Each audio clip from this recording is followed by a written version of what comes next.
day, everyone. This is my report regarding the eruption of Mayon volcano.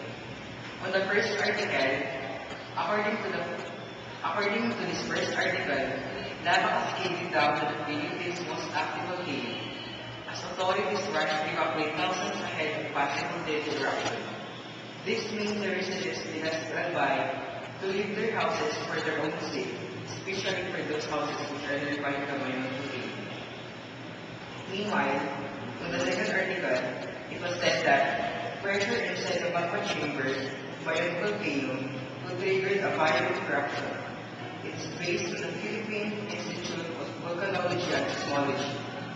Based on the statement of Eduardo Villacorte, a specialist in Vox, the inflation observed before the 2000 eruption was at 20 millimeter based on precise definition of the surface. On the last article, the Philippine Institute of Volcanology and Seismology, also known as PHIVOLCS, said it is expected more and more magma to move up to the summit of Mayon volcano due to the huge volume lacking its crater. This will result for the magma to pile up and build pressure for its upward journey to the summit.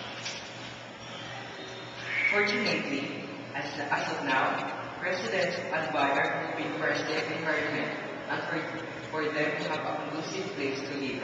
That will be all. Thank you.